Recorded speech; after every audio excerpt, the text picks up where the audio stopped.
નમસ્કાર દર્શક મિત્રો, હું છું રૂપલ લુણીચિયા. સંપૂર્ણ ન્યૂઝમાં આપનું સ્વાગત છે.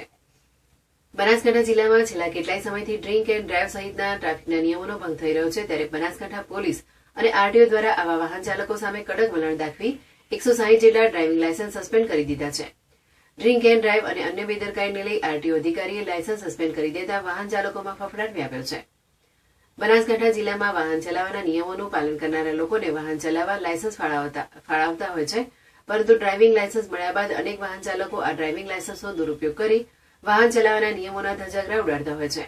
બનાસકાંઠા જિલ્લો એ રાજસ્થાનની બોર્ડરને અડીને આવેલો જિલ્લો છે. તેથી આ જિલ્લામાં અનેકવાર ડ્રિંક એન્ડ ડ્રાઈવ સહિત ડ્રાઇવિંગ નિયમોનો ભંગના બનાવો બનતા હોય છે. ત્યારે આવા નિયમોનો ભંગ કરનારા વાહન ચાલકો સામે બનાસકાંઠા પોલીસ તેમજ આરટીઓ કચેરીએ કડક વલણ દાખવ્યું છે. આરટીઓ કચેરી દ્વારા જિલ્લામાં ઠેર ઠેર નિયમોનો ભંગ કરનારા 160 વાહન ચાલકોના ડ્રાઇવિંગ લાયસન્સ રદ કરી દેવાયા છે.